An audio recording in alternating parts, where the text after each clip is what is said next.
안녕하십니까. 장민석의 시사전망대입니다. 여러분께서 이 영상에 구독을 눌러주시면 저에게는 큰 격려가 됩니다. 오늘은 2년도 채 안 남은 차기 대통령 선거에서 김무성은 어떨까 살펴보겠습니다. 미리 말씀드릴 것은 김무성 씨와 저는 개인적인 인연이 전혀 없기 때문에 낯선 사람입니다. 공정한 평가를 하겠습니다. 우선 그 양력을 살펴보면 김무성 씨는 1951년 부산에서 태어났고 서울에서 유학해 한양대 경영학과를 졸업했습니다. 김영삼 대통령에 의해서 발탁돼서 이 국회의원 6선의 24년 정치 경력입니다. 그를 평가하는 몇 가지 장면이 있습니다.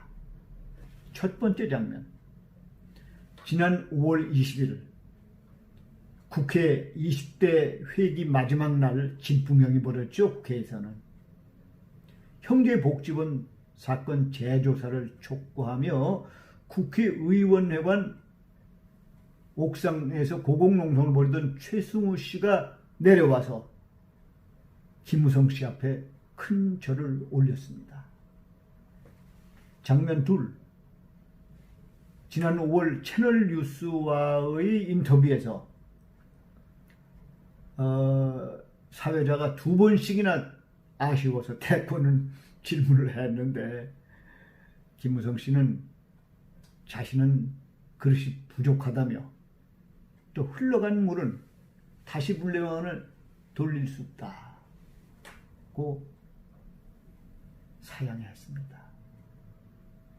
장면 셋, 이게 또 중요한데요. 올해 2월과 3월 사이에 김무성 씨는 보수 야당을 재건해서 승리할 수만 있다면 자기는 어디든지 사지에도 뛰어들어가겠다. 그래서 광주나 여수에서 출마할 뜻을 밝혔습니다. 당시 언론과 국민들은 센세이셔널한 드라마틱한 장면을 보고 싶어 했습니다. 세인들의 관심이 쏠렸던 이 일은 황교안 대표 측의 통정을옹졸한 소견 때문에 이루어지지 못했죠.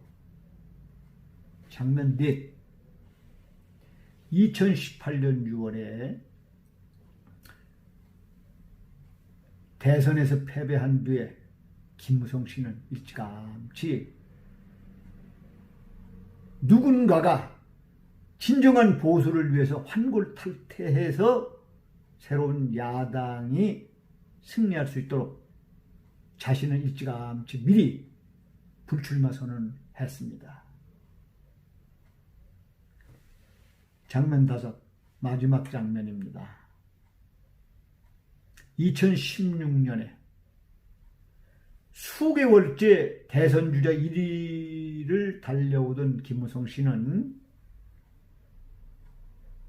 박근혜 탄핵과 전국 혼란의 책임을 누군가는 져야 되지 않겠느냐. 내 자신부터 희생하겠다. 그래서 차기 대통령 선거 불출마를 선언했습니다. 사실 제일 아쉬운 대목이긴 합니다. 자, 여러분, 이 5가지 장면을 다시 한번 리바이벌해서 돌려보고 나서 어떻습니까?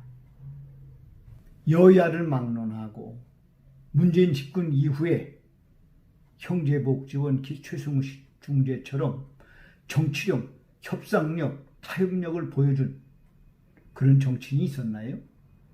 야권에 있었나요? 여권에 있었나요? 지역구를 옮겨가면서 어떻게든지 배지를 한번 달아보겠다고 몸부림치는 홍준표 씨와 다른 대선 주자도 마찬가지입니다만은 체급이 다른 것 같지 않습니까? 급이 다르지요.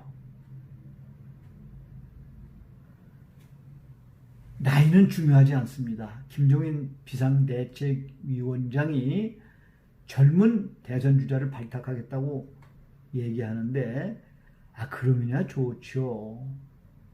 정말 혜성처럼 나타나서 국민들의 마음을 한 곳에 모으고 참신한 발상을 가진 새로운 주자가 나타난다면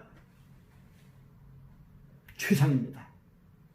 그렇지 못하다면 김무성 씨를 고려할 만합니다.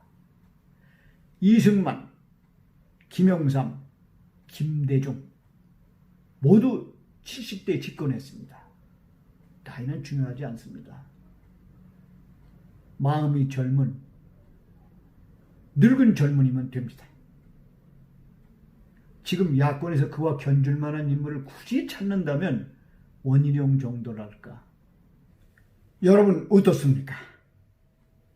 부산 출신 보수당 대선 후보 김무성, 호남 출신 민주당 대선 후보 이낙연의 대결, 생각만 해도 재미있지 않습니까?